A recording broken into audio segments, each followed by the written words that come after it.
Bienvenidos de vuelta a los videitos después de tanto tiempo, después de un verano. Están acá de vuelta y para empezar este año vamos a arrancar con el repaso de química. Primero de todo vamos a ver lo que es estructura atómica. Los átomos se distribuyen en dos partes principales, el núcleo y la corteza. El núcleo es todo lo que está acá al centro, que representa la mayor parte de la masa del átomo, y la corteza es todo lo que está alrededor, que tiene muy poca masa. Dentro del núcleo hay dos tipos de partículas. Los neutrones, los cuales tienen una carga eléctrica neutra, y los protones, los cuales tienen una carga eléctrica positiva. Acá los representé a los protones como rojos y a los neutrones como grises. Y después en la corteza únicamente hay electrones, que tienen una carga eléctrica negativa. Los electrones, por así decirlo, orbitan alrededor del núcleo. Esto debido a que al tener el núcleo cargas eléctricas positivas, se sienten atraídos los electrones por tener distinta carga. En este caso, tenemos simplemente 7 protones, creo que eran 7, ¿no? Sí, 7 protones y 7 electrones, aunque un átomo puede tener una cantidad cualquiera de estas cosas. Acá tenemos cómo figuran los átomos, los elementos en la tabla periódica. Hay principalmente dos datos que nos interesan de nuestra tabla periódica. Hay tablas periódicas que tienen más información, pero la nuestra solo estos, que es el Z y el A. El Z representaría el número atómico. El número atómico es característico de cada elemento. Eso quiere decir que todos los átomos que sean de un mismo elemento siempre van a tener el mismo Z. El Z, al ser algo característico de los elementos como los protones, en realidad se trata de lo mismo que los protones. Acá vemos que si tengo, por ejemplo, un Z7 como el anterior caso, tengo también 7 protones. En este caso era un átomo de hidrógeno. Y todos los átomos que tengan esa cantidad de protones van a ser también de nitrógeno. Y después tenemos el A. ¿El A qué es? El A es la masa atómica. No, era número másico. Se parece, pero no es lo mismo. Es el número másico. Em, este número, ¿qué nos define? Nos define cuál es la suma de protones y de neutrones en el núcleo de un átomo. O sea, es la cantidad de partículas en el núcleo. Entonces, ¿esto qué nos permite hacer? Que si nosotros sabemos la masa atómica o número atómico, la verdad no me acuerdo cómo se llamaba bien exactamente, y sabemos la cantidad de protones, o sea, Z, si le restamos a la masa atómica la cantidad de protones, nos va a quedar la cantidad de neutrones, porque sabemos que todo lo que no es protones en el núcleo van a ser neutrones. Los neutrones no les vamos a dar mucha pelota, porque a la hora de tener en cuenta reacciones químicas no interactúan, solamente es para reacciones nucleares que creo que no lo vamos a ver. Ahora vamos a ver lo que es configuración electrónica. Los electrones que están en la corteza se configuran de una manera específica. Eso quiere decir que no se pueden colocar de una forma aleatoria. No es como que están todos despelotados alrededor del núcleo, sino que se acomodan tanto en niveles específicos y a su vez dentro de los niveles en subniveles. Los niveles están indicados con números, simplemente, del 1 al 7. Creo que hay un octavo, pero bueno, ya es una banda un octavo. Em, y los subniveles con letras, que son la S, la P, la D y la F. Em, los electrones, a la hora de acomodarse, se van a acomodar del nivel y subnivel más inferior hacia el mayor. ¿Cómo se van acomodando los subniveles? O sea, ¿cuál es el inferior y cómo van subiendo? El primer nivel es el nivel 1, obviamente. Después, el primer subnivel es el subnivel S. Y dentro de cada subnivel entran cierta cantidad de electrones específica. Cada subnivel puede contener un máximo de electrones. En el caso del subnivel S, siempre contiene un máximo de 2. No puede contener más que eso. Para todos los niveles, el subnivel S solo tiene 2. Para el subnivel P, contiene 6. Para el subnivel D, contiene 10. Y para el subnivel F, contiene 14. Luego, los niveles, bueno, obviamente van de forma ascendente. Primero tenemos el nivel 1s2. Si tiene más de 2 electrones, vamos a empezar a completar el nivel 2s. Si completamos el nivel 2s, vamos a ir al 2p. Porque claro, no todos los niveles tienen los mismos subniveles. Como ven acá, ven que va como de forma ascendente la cantidad de subniveles hasta el 4, se estanca en el 5 y empieza a bajar luego. Entonces, bueno, sí, va a ir 1s, 2s, 2p, 3s. Depende de cuántos electrones tenga, se van a ir llenando estos niveles y subniveles. Acá vemos ejemplos. Por ejemplo, el oxígeno tiene, cuando está neutro, que eso lo vamos a ver ahora, tiene 8 electrones. Entonces, los primeros dos lo ponemos en el subnivel 1s.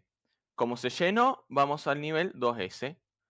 Lo volvemos a llenar, tiene 2, así que nos faltan 4 electrones, así que vamos al nivel 2p, que tiene espacio para 6 electrones, pero solo nos quedan 4 electrones por ubicar. Así que acá ponemos 4 y listo. Acá en el sodio vemos lo mismo. Ponemos 2 en el subnivel 1s, 2 en el nivel 2s. Ponemos 6 en el nivel 2p y nos queda un electrón suelto que lo vamos a poner en el nivel 3s. Después el carbono tiene solo 6, así que ponemos 2 en el subnivel 1s, 2 en el nivel 2s y 2 en el nivel 2p. Ahora vamos a ver lo que son los iones. Los iones son átomos que han ganado o perdido electrones. No tienen la misma cantidad de electrones que tenían originalmente. Dado que los electrones tienen carga negativa, lo que va a pasar es que los electrones tienen carga negativa y los protones carga positiva. Lo que va a pasar es que los iones, al no tener la misma cantidad de protones y electrones, van a tener carga eléctrica. Porque antes, cuando tenían la misma cantidad de electrones y protones, lo que pasaba es que las cargas de ambos se contrarrestaban entre sí. Pero ahora, como no tienen la misma cantidad al haberse ionizado, lo que va a pasar es que van a tener carga positiva o carga negativa. Si el átomo ha perdido electrones, entonces ha perdido carga negativa, lo cual significa que va a tener carga positiva. Lo que nosotros vamos a hacer cuando anotemos un ion es indicar, bueno, primero obviamente el símbolo del elemento y le vamos a poner un número que indica cuántas cargas tiene. En este caso el sodio solo perdió un electrón. Entonces le vamos a poner un solo más. Este más indica que tiene una carga positiva. ¿Por qué? Porque perdió una carga negativa. No ponemos el 1 porque se sobreentiende que cuando hay un más solo es un 1. Pero en este caso, por ejemplo, este oxígeno tiene una carga negativa porque ganó electrones. Entonces lo que vamos a hacer es poner 2 porque obtuvo 2 electrones y un menos de que la carga es negativa. Bien. Los iones se dividen en dos tipos, que acá los vemos, cationes y aniones. Los cationes son todos aquellos iones que tengan carga positiva, o sea que perdieron electrones, mientras que los aniones son todos aquellos átomos que tienen carga negativa, por lo cual ganaron electrones. Generalmente Bueno, generalmente no, diría que siempre, no con seguridad, pero bueno, en teoría debería ser siempre. Los cationes son metales y los aniones son no metales. Bien, ahora, ¿por qué se ionizan los átomos? Los átomos tienen una tendencia a completar sus capas de electrones. ¿Con esto qué me refiero? En configuración electrónica vimos que se iban organizando por niveles. Pues para un átomo es más estable tener un nivel completo que tener un nivel incompleto. Entonces siempre van a tratar de encontrar la manera de tener, de que su último nivel, el más alto, esté al, al palo de electrones. En este caso vemos que estos átomos todos tienen el último nivel incompleto. El nivel 2p, o sea, el subnivel 2p podría tener 6 electrones y en este caso tiene 4. Acá el nivel 3, el nivel 3 en 3s podría tener 2 electrones, pero no solo eso, sino que claro, el 3s puede tener 2 electrones, pero el nivel 3 completo, o sea, incluyendo también el 3p, uy, se me puso mal, pero bueno, si nosotros tuviéramos acá un nivel 3p, ese nivel también está incompleto porque no tiene ningún electrón. O sea que el sodio tiene un nivel muy incompleto. Recordemos que número es nivel y subnivel es la letra. Y en el caso del carbono también tiene incompleto el nivel 2 porque tiene incompleto el subnivel 2p. Le faltarían 4 electrones. Entonces, al ionizarse, lo que hacen justamente es ganar electrones para tratar de tener capas completas. Por ejemplo, el oxígeno al obtener 2 electrones completaría este último subnivel y completaría el nivel 2 completo, porque el nivel 2 completo tiene solamente 2 subniveles. Y en el caso del sodio, al perder un electrón, como es en este caso, lo que pasaría es que se eliminaría el nivel 3 directamente del sodio y quedaría nada más el nivel 2 que ya está completo. Por lo cual, bueno, el nivel 2 y el nivel 1, pero el 1 ya estuvo completo de siempre. Por lo cual, esa es la razón por la que se buscan ionizar los átomos. Acá podemos ver una cosa, y es que acá en la fila de los gases nobles tienen la característica de que todos tienen su capa completa. Si vos ves la configuración electrónica de ellos, tienen todos los niveles completos, así que son muy estables. ¿Esto qué implica? Los gases nobles no se ionizan. No se ionizan salvo que se haga artificialmente a la fuerza. Pero de naturaleza normalmente no lo hacen. Y cuando un átomo se ionice, lo que va a pasar es que va a tener la misma configuración electrónica que un gas noble.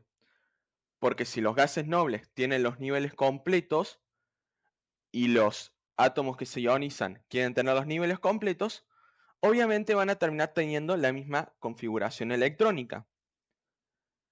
¿Y a qué viene esto? Que entonces nosotros sabemos que los gases nobles son, digamos, el referente de los iones. Siempre los iones se van a intentar parecer, tener la misma configuración electrónica que algún gas noble. ¿Esto para qué nos sirve? Porque si nosotros vemos en la tabla periódica, vemos que hay átomos que están más cercanos a otros gases nobles que otros. Por ejemplo, el oxígeno está muy cerca del neón, está nada más a 2 lugares. Mientras que, por ejemplo, el potasio, no, poner el litio, está bastante lejos del neón. Tiene que pasar 1, 2, 3, 4, 5, 6, 7 lugares. Por lo cual, ¿esto qué va a implicar?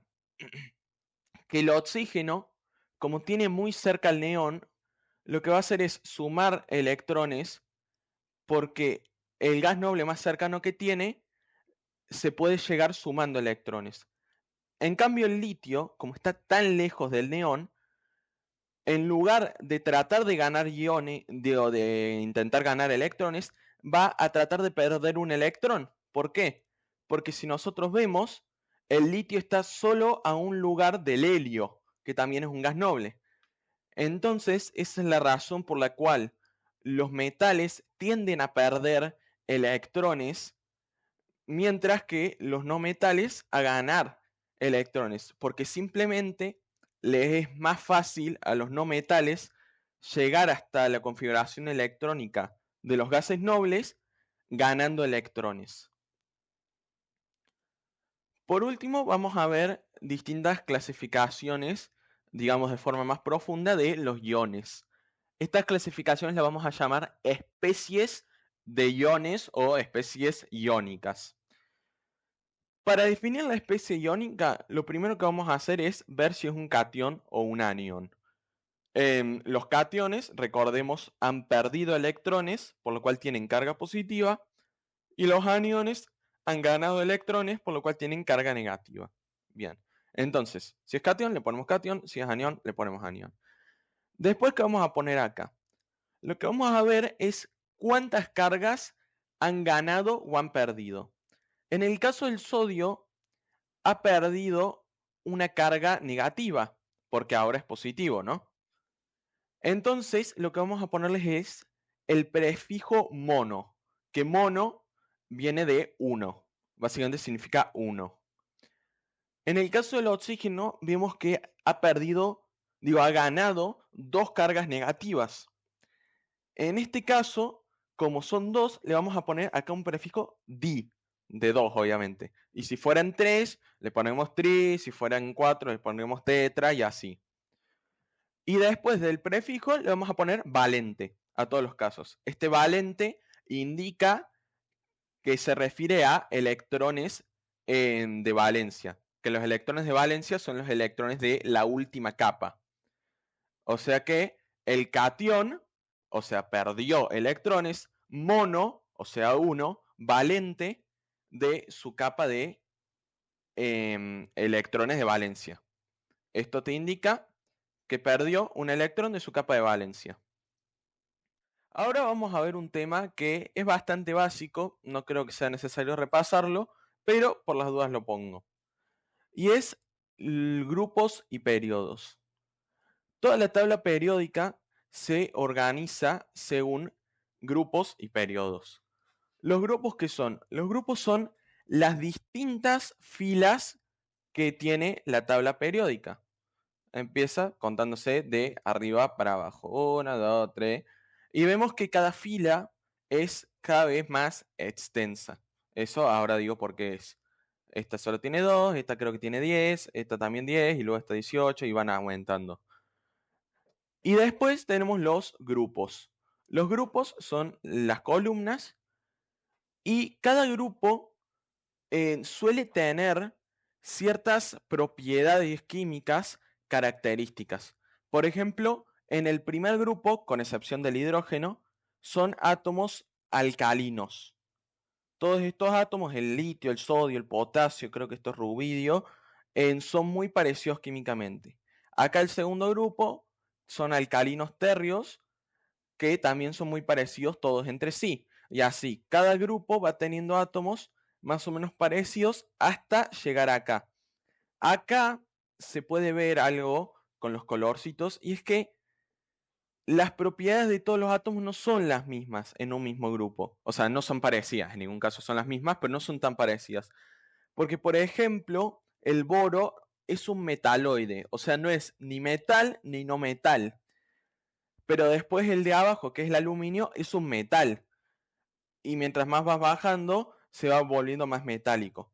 Acá lo mismo, el carbono es un no metal, después estos son metaloides y después estos son metales. Van haciendo como una escalerita acá hasta llegar a esta columna. La columna 17 tiene un nombre que son halógenos. Los halógenos son no metales, o sea, son parte del mismo grupo o sea, de la misma clasificación que el oxígeno, el azufre, el nitrógeno, pero se los indica de color verde porque tienen características muy propias.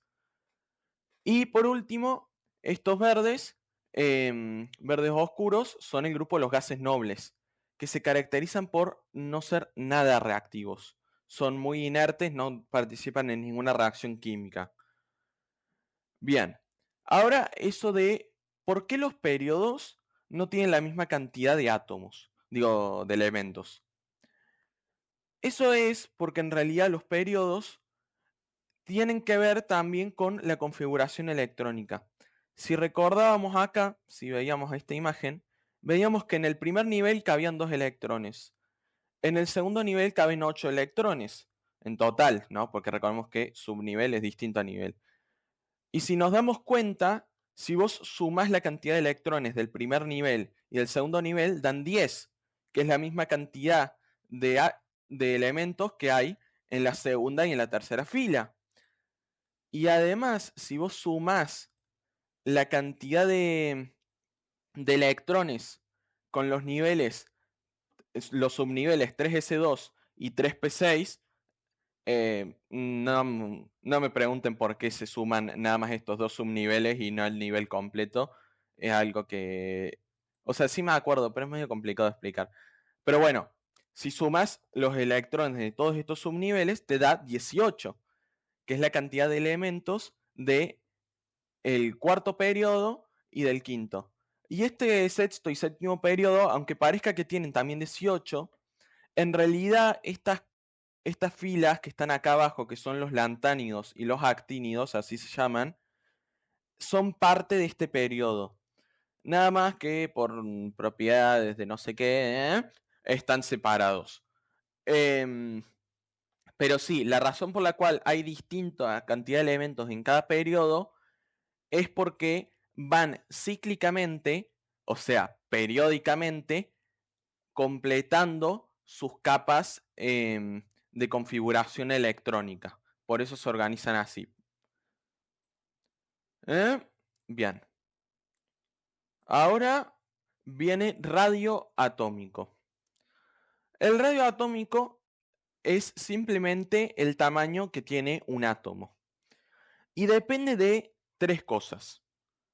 Las tres cosas son la cantidad de niveles de energía que tiene el átomo, em, la atracción que ejerce el núcleo sobre los electrones y un efecto que se da dentro de los átomos llamado apantallamiento. Vamos a explicar ahora las tres cosas. Lo primero que vamos a ver es em, el radio atómico afectado por la cantidad de niveles. Es bastante sencillo, simplemente es. Por ejemplo, acá nosotros tenemos un átomo con dos niveles. Este átomo, al tener dos niveles, el radio se va a contar desde el centro del núcleo hasta el último nivel. Pero acá tenemos otro átomo que tiene tres niveles. ¿Qué sucede? Que el tercer nivel está más alto que los otros dos niveles. Por lo cual, si contamos el radio desde el centro hasta el último nivel, va a ser mayor. Simplemente porque al tener más niveles, aumenta la cantidad de radio, el tamaño. Ahora vamos a ver el radio atómico según atracción del núcleo. Acá sé que ambas imágenes del núcleo son la misma. Se supone, en la teoría, que este núcleo tiene más protones que este. Finjan que tiene más protones este. En este caso, vemos también un átomo con dos niveles. Y este átomo, si vemos, también tiene dos niveles. Pero estos dos niveles están más cercanos al núcleo. ¿Esto por qué es? Porque al haber más protones, imaginen que hay más protones, lo que va a pasar es que van a atraer con más fuerza a los electrones. Los electrones tienden a acercarse a los protones por tener cargas opuestas, por lo cual mientras más carga tenga el núcleo, más carga positiva, los electrones se van a querer acercar más. Eso significa que mientras más protones, lo que va a pasar es que los niveles van a ser más compactos y por ende va a ser más chiquito el radio atómico. Eso salvo que añadas a otro nivel más. Porque si vos acá añadís un tercer nivel, a pesar de que estén más compactos los niveles de abajo, el tercer nivel va a estar mucho más arriba. lo cual va a hacer que termine teniendo más tamaño que este átomo, un tamaño mayor. Y por último vamos a ver el apantallamiento. ¿El apantallamiento qué es? Los electrones, al tener carga negativa, no solamente se van a sentir atraídos por los protones, sino que también se van a sentir repelidos, o sea, se van a querer alejar de los otros electrones, porque partículas con misma carga se alejan entre sí. Entonces, ¿esto qué va a provocar?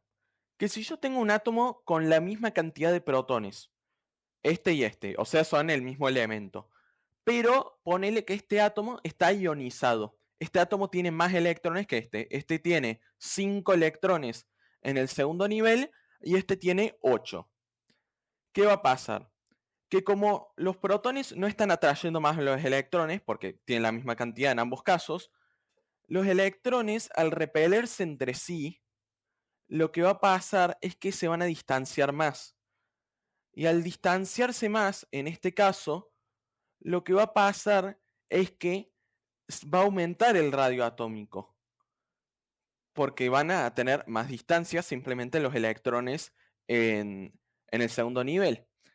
Este efecto se lo llama apantallamiento porque digamos que los electrones que habían previamente apantallan, o sea, como que cubren, tapan la influencia del núcleo, que el núcleo los tiende a atraer, los tiende a compactar. Por lo cual, si nosotros tenemos más electrones, pero la misma cantidad de protones, el radio atómico va a aumentar por apantallamiento.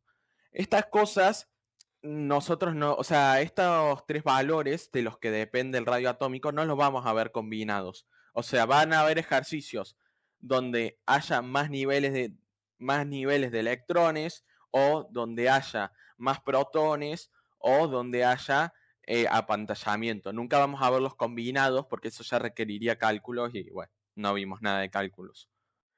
Ahora vamos a pasar a ver la electronegatividad. ¿Qué es la electronegatividad?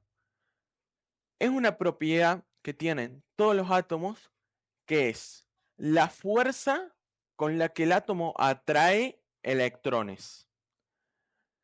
¿Esta fuerza de qué depende? Va a depender de cuántos electrones hacen falta para que complete capa el átomo. Si recordamos, acá, por ejemplo, el flúor necesita un electrón para completar capa. En cambio, el litio necesita 7.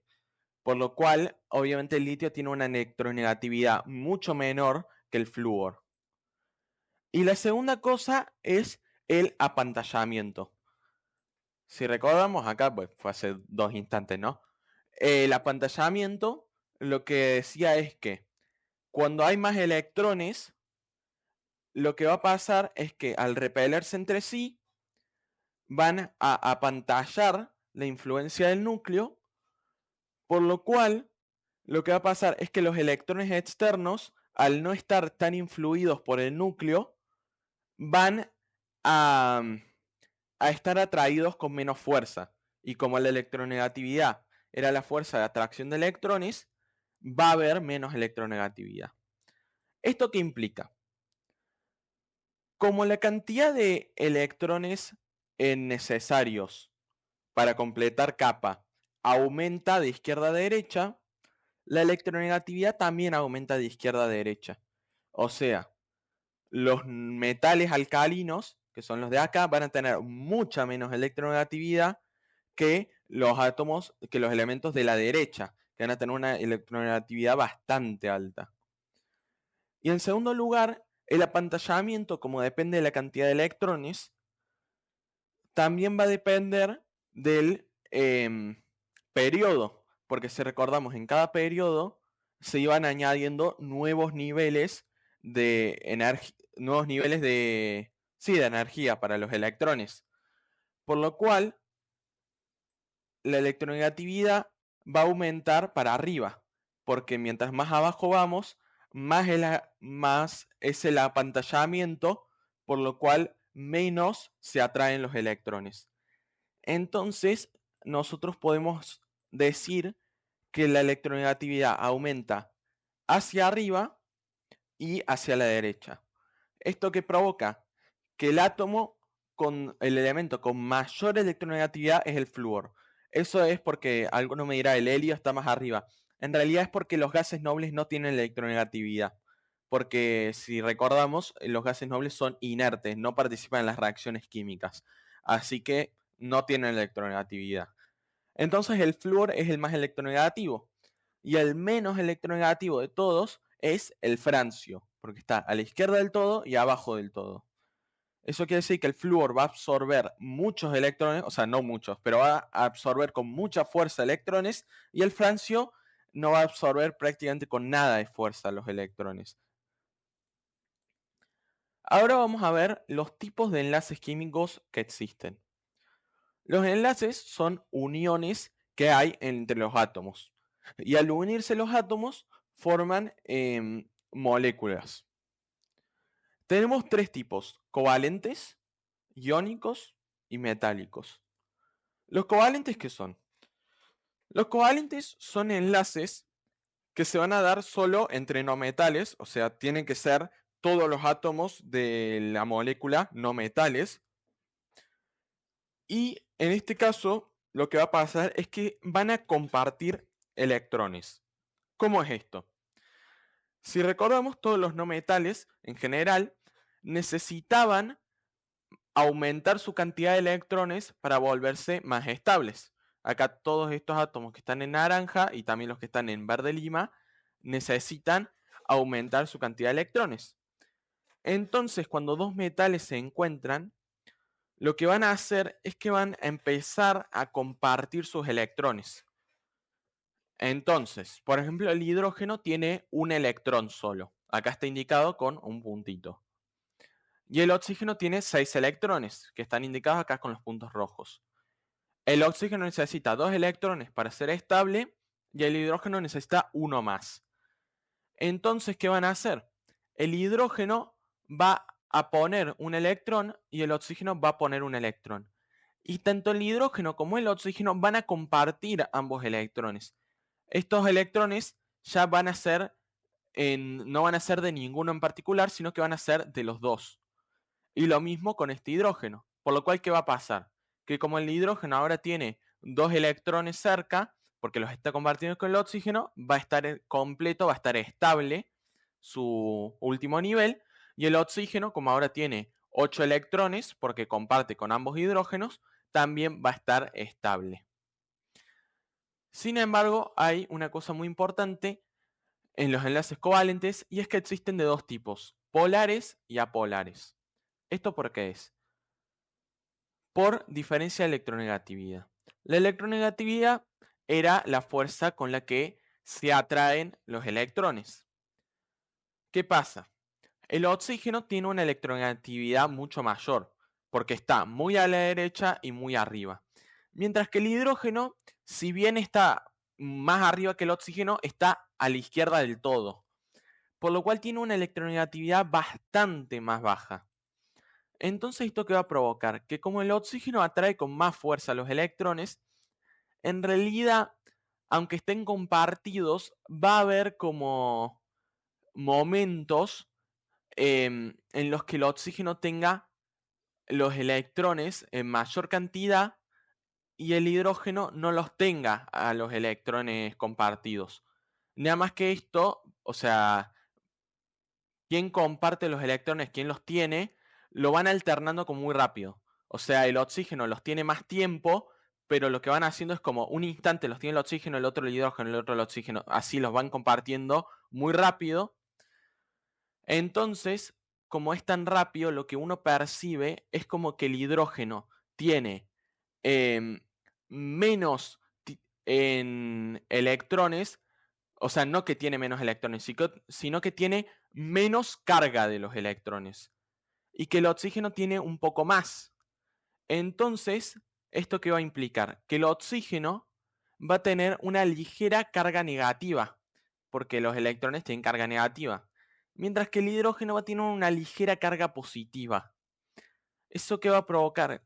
Que al estar el oxígeno de un lado y el hidrógeno de otro, se va a generar acá un polo positivo, digo un polo negativo, el oxígeno era negativo. Che, nada que ver.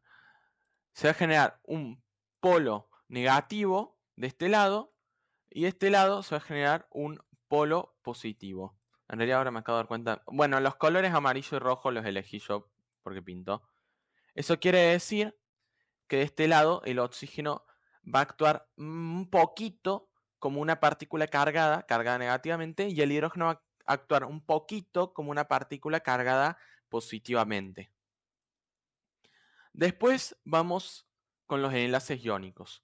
Los enlaces iónicos sean entre un no metal, en este caso tenemos dos no metales que son el nitrógeno y el oxígeno, y un metal, que el metal en nuestro caso es potasio. ¿Cómo funciona el enlace iónico? Si recordamos, todos los metales querían perder electrones, porque al perder electrones conseguían llegar a la estabilidad, a los niveles más estables. Mientras que los no metales querían ganar electrones. ¿Esto qué provoca? Que como los no metales quieren ganar y los metales perder, lo que hacen los no metales es absorber electrones de los metales. O sea, directamente acá, este átomo de oxígeno lo que hace es, le saca un electrón al potasio. O sea que este potasio, acá está indicado con un más, tiene carga positiva porque perdió un electrón. Y este oxígeno está indicado acá con un menos, tiene carga negativa porque ganó un electrón. Este más y este menos no le den pelota, no importa para la explicación, es otro tema en realidad. Pero este menos y este más es porque han ganado, o sea, este ha ganado un electrón y este ha perdido. De hecho, es en los enlaces iónicos, como dice el nombre, que los átomos se ionizan. Todo lo que vimos antes de iones se da en este tipo de uniones químicas. Y por último, vamos a ver las uniones metálicas. Las uniones metálicas son un poco extrañas, pero bueno, ahora las vamos a ver. Obviamente es entre metales, nada más. ¿Y qué sucede? En esta unión, los electrones están libres. O sea, literalmente no hay ningún átomo que tenga el electrón. Me perdí. Ahí.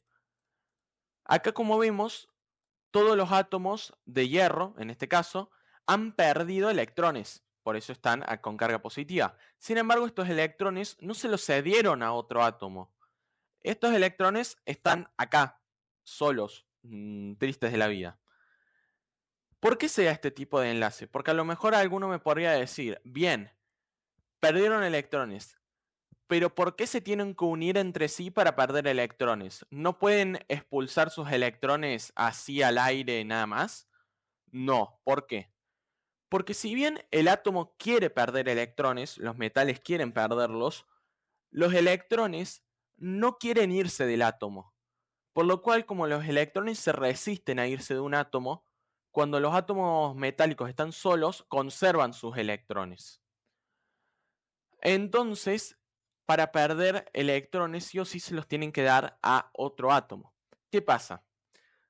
Los otros metales, en este caso es todo hierro, pero en general todos los metales, no van a aceptar electrones. Porque claro, todos los metales quieren perder electrones. No se los va a poder dar este hierro a este, porque este también quiere perder.